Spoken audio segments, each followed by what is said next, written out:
आज Doubtnut app download करें। Doubtnut पर अपने सभी गणित, रसायन विज्ञान, भौतिक विज्ञान और जीव विज्ञान के डाउट्स का करो सफाया। बस प्रश्न की फोटो खींचो, एक ही प्रश्न को क्रॉप करो और तुरंत वीडियो सोल्यूशन पाओ। अभी डाउनलोड करें। प्रश्न है हमारे पास कि एक एनपीएन ट्रांजिस्टर को प्रवर्धक के तरह उपयोग में लाया जा रहा है। तो अब हमारे पास एक एनपीएन ट्रांजिस्टर है जिसको हमने एक एम्पलीफायर की तरह प्रयोग करना है। तो कि हमें चार ऑप्शन दिए हैं कि हमें बताना है कि कौन सा ऑप्शन इसमें सही होगा। अब अगर हमें पता है कि अगर हम किसी एनपीएन ट्रांजिस्टर को अगर हमने इसको एम्पलीफायर या प्रवर्धक बनाना है तो उसके लिए जो हमारे पास ये उत्सर्जक और आधार होगा इसको हमें अगर अभिनति करना पड़ेगा, मतलब इसको हमें फॉरवर्ड बायस करना पड़ेगा। तो जो कि हमारे पास दिख रहा है फॉरवर्ड बायस है। और यहाँ से हमारे पास एक एमीटर करंट जो कि उत्सर्जक करंट होगा, उत्सर्जक धारा होगी, वो आधार से उत्सर्जक की तरफ बहेगी क्योंकि हमारे पास ये एनपीएन ट्रांजिस्टर है। तो ये हमारे पास इसका आधार है जिसको मतलब बेस होता है, इसलिए हम इसको आईबी मतलब बेस करंट है। ये हमारे पास उसका उत्सर्जक है। तो ये हमारे पास जो धारा है ये आई है, ये आईबी है जो कि बेस में प्रवेश करेगी, और ये हमारे पास है आईसी मतलब कलेक्टर करंट, मतलब ये संग्राहक धारा।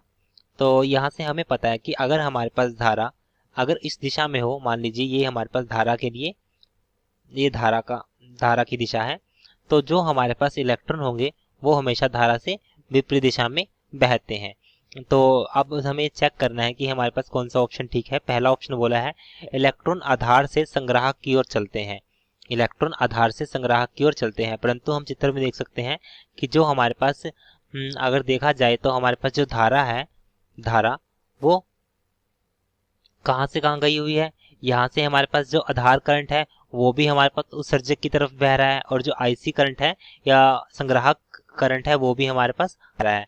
तो यहाँ पे हमारे पास जो आधार और उत्सर्जक का आपस में कोई संबंध नहीं है, तो हमारे पास पहला ऑप्शन गलत है। दूसरा उसने बोला है होल उत्सर्जक से धारा की ओर बढ़ते हैं, होल उत्सर्जक से धारा की ओर बढ़ते हैं। अब यहाँ पे उसने बोला है होल है जो होल वो उत्सर्जक से आधार की ओर बढ़ रहे हैं। अब हमें पता है कि जो होल होंगे मतलब धनात्मक कण होंगे वो हमेशा धारा की दिशा में प्रवाहित करेंगे।